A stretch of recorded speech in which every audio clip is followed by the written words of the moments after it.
Hi, அனைவருக்கும் வணக்கம். நம்ம சேனல் பார்த்துட்டு லைக் பண்ணுங்கள், சப்போர்ட் என்னென்னு பார்க்கலாம் வாங்க. இது கொள்ளு வறுத்துட்ருக்கேன் பாருங்கள். நல்லா செவக்க வறுத்துக்கலாம். கொஞ்சம் வெடிக்கும் பாருங்கள், அப்போ ஆஃப் பண்ணிக்கலாம். சிம்மில் வச்சே வறுத்துக்குங்க. நல்லா வாசம் வரும்.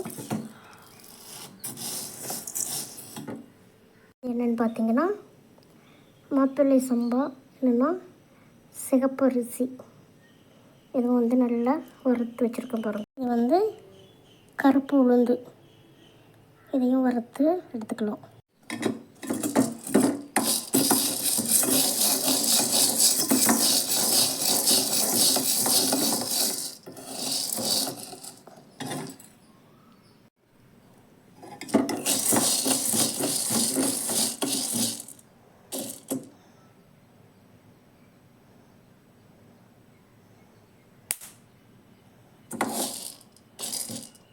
இப்படி கொஞ்சம் வெடித்து செவந்து வர வரைக்கும் வறுத்துக்குங்க. போதும், ரொம்ப வறுக்காதீங்க. நல்லா வாசம் வரட்டும். இந்தளவு வறுத்தா போதுமானது. இது என்னென்னு பார்க்குறீங்களா? இது பார்லி அரிசி. இதையும் நல்லா வறுத்து ஆற வச்சுருக்கேன்.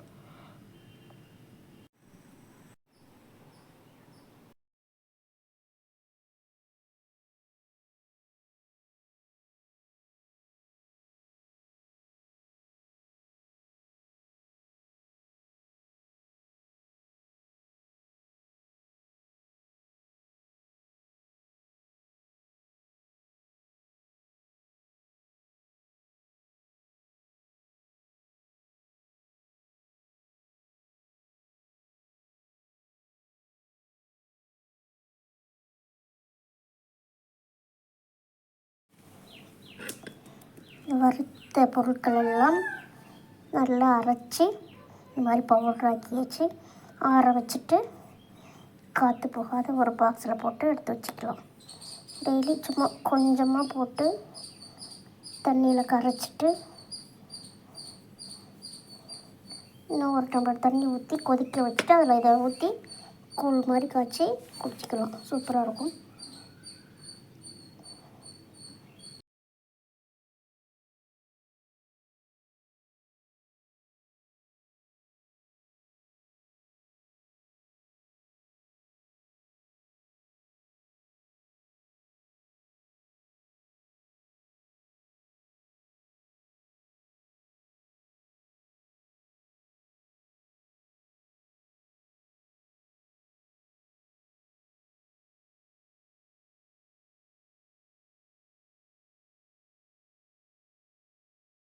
கொள்ளு பருப்பு நம்ம மாவு அரைக்கிறதுக்கு வறுத்தோம் இல்லைங்களா, அதுலேயே கொஞ்சம் எடுத்து உடச்சி வச்சுருக்கேன். இது நம்ம பருப்பு களையிற மாதிரி தக்காளி, வெங்காயம், பூண்டு சேர்த்து வேக வச்சு மிளகாய் கிள்ளி போட்டு தாளித்து கடையில் செய்யலாம். சூப்பராக இருக்கும். கொள்ளு பருப்பு கடையில் பாருங்கள், இது மாதிரி தான் இருக்கும். சூப்பராக இருக்கும். நீங்களும் செஞ்சு பாருங்கள். கொள்ளை வறுத்து அது மிக்சியில் போட்டு பல்ஸ் மோடில் செஞ்சிங்கன்னா நல்லா உடஞ்சிரும். அதுக்கப்புறமா வேக வச்சுட்டு ஆனியன், கருவேப்பிலை, கொத்தமல்லி, தக்காளி, பூண்டு வதக்கி கொட்டிட்டு கடுகு தாளிச்சிக்கோங்க. இல்லைன்னா வடகம் தாளித்தாலும் சூப்பராக இருக்கும்.